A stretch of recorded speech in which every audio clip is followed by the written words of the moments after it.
Good morning, everyone. Today is Thursday, October 15th. It is the memorial of St. Teresa of Jesus, maybe better known as St. Teresa of Avila. And I'll talk about her a little bit more later. As you can see, it's kind of a cloudy day, so it seems kind of dark in my office. I probably shouldn't have closed my blinds, but it's a little cloudy and rainy. But it's what we I guess, get in Northwest Ohio in October. So it's the day that it is. Um, let's see. Yeah, I guess I'll just jump right in. Well, before I jump in with St. Teresa of Avila, I did get also a recommendation or a suggestion or a request to speak about kind of the history of Halloween. So looking at the calendar, it looks like there's some time that week of uh, October 26th, leading up to Halloween, that's on Saturday. There's not a lot of feast days in there, so I'll probably think about doing some of the things on. I talked about the canonization process for saints and the history of Halloween and All Saints Day and All Souls Day as those come up on the kind of that weekend. So that week prior to that, I think I'll be able to have enough time to speak about some of those things. But like I said today's the memorial of Saint Teresa of Avila. Um, she was born in 1515. Just give you a kind of a time frame for when she dealt with. Um, we know quite a bit about her, obviously being a more modern saint. Um, and it sounds like she grew up in a big family, pretty wealthy family, lots of kids. Her dad, I think, was married at least twice, as far as I know. Um, and it sounds like she was very kind of a pious child, very involved with the church. But as one a biography I read said that she seemed to be, you like to read the lives of the martyrs and things like that. Well, in a way, those were the adventure books of the time. So it may not be that that she was kind of that perfect in that way. I think children at that time, that was what was available to them. So it sounds like that more in her teenage years that she turned more to worldly pursuits and was interested in kind of all those things. But it doesn't sound like she was ever really considered marriage as a possibility.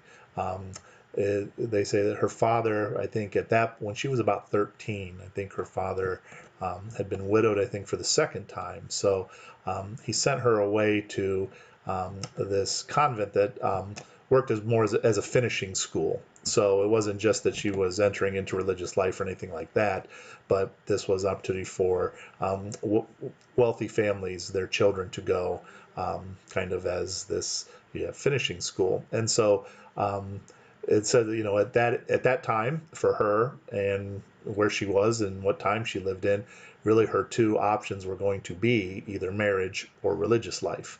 And like I said, it sounds like she never really had a high desire for marriage, that she saw religious life as a better life for her, and eventually joined a Carmelite um, convent of the Incarnation, I think it was called.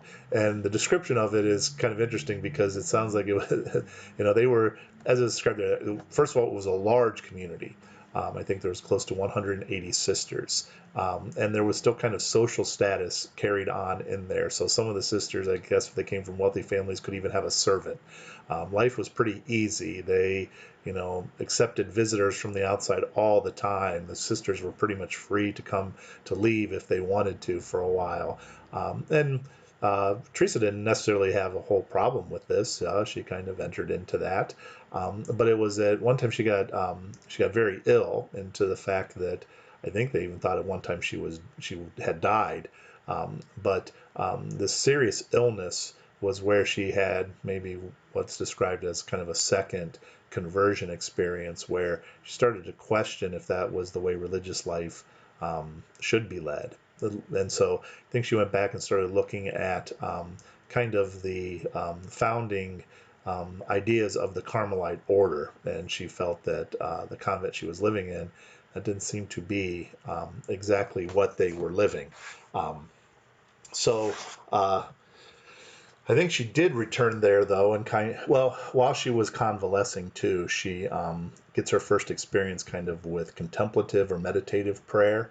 That wasn't really a popular thing at the time. Um, but she read a book, and so she started to do that, and her spiritual director encouraged her to keep doing that.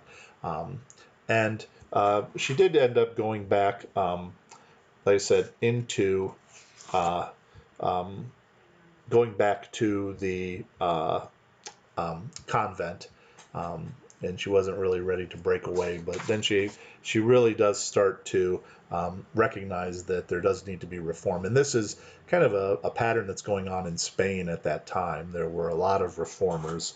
They listed some of them, but she's also what she was looking for was a poor, small community limited to about a dozen sisters, subject to the rules of strict enclosure.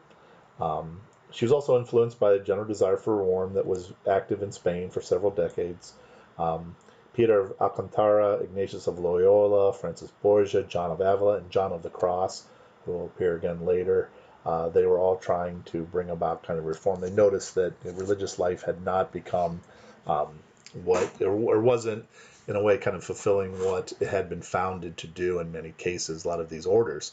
So eventually she asks for permission to go off, and she's going to start her own um, Carmelite convent of, this very small group is going to it's going to be pretty much prayer and penance, and they're just going to rely on the free will offerings of other people. And as I said, religious life was very popular in Spain at the time, and a lot of them did rely on the people to support them. So there was a lot of opposition in a lot of different ways to this idea that she was going to start this new or have this new convent. It's like they got enough, from the people's standpoint, they're probably thinking, wait, we got enough convents to support as it is. Why do we need another one?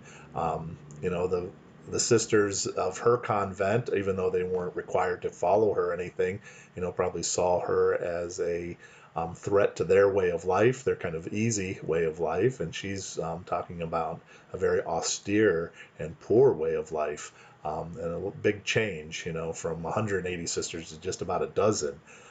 But she perseveres, and eventually she is very successful in doing this, not just founding her own small convent, but really eventually a new order, the Discalcid Carmelites. They don't have shoes. She didn't wear shoes. The other ones did. They're the Chalcid Carmelites. So they do break off from them to become their own order.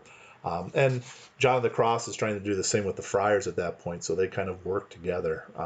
And she's a pretty amazing woman in the fact that, like I said, that in some ways she's very stubborn, but that worked to her advantage in this way. She expected a lot from the people she worked with.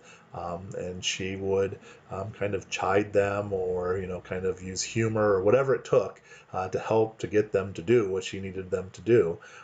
She's very smart. She's kind of very savvy, even kind of from a business standpoint, with how she went about founding these convents and establishing this order. So truly amazing woman, but known a lot for her writings too. The Book of Foundations, that's one of hers. The Way of Perfection, The Interior Castle, and her autobiography, The Life of the Holy Mother Teresa of Jesus. And so she was really seen as, or I would just say this, like she was the first woman to be declared a doctor of the church. That happened in 1970. Pope St. Paul VI declared her to be a doctor of the church in recognition of her outstanding contribution to mystical theology and Christian spirituality. So she had found new ways of describing a Christian's progress in the spiritual life, making use of lively similes and homely language. Central to her spirituality is the imitation of Christ. She prayed, "Where you are, I wish to be. Where you will travel, I wish to travel." And she urged her sisters, "Look at the crucified one. His poverty, his total renunciation and humility, his silence under injuries, and his relationship with the Father." And so she was recognized, as, like I said, in 1970 as a doctor of the church in recognition of all of her great contributions to Christian spirituality. really in a way to contemplative and meditative prayer.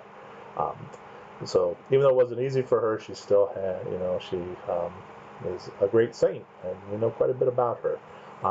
Let's see, I'll just conclude with a couple different things. She died on October 4th in 1582. And a little story that's here in Butler's Lives of the Saints about maybe the most famous portrayal of her in art is a statue that Bernini sculpted. And it's her kind of laying back and this angel with this spear about to pierce her heart. And it's the moment of her heart being pierced by divine love, expressing both suffering and ecstasy. And it's a very famous sculpture and very kind of moving sculpture too. Um, but they said that a more lifelike image is a painting done in Seville in 1575 by Brother Juan de la Miseria. Teresa said on seeing it, "God forgive you, Brother John, how ugly and bleary-eyed you have made me." But everybody says that it pretty much looks like her. So Saint Teresa of Avila is a wonderful saint, and we'll ask for her intercession today. So hope everybody stays healthy, and probably, I guess I could say today, as it sounds like it's going to get a little cooler, stay warm and dry too. And we'll do our best to look out for and pray for one another. And so I'll pray God blesses you abundantly this day through the intercession of St. Teresa of Avila. Have a great day, everyone.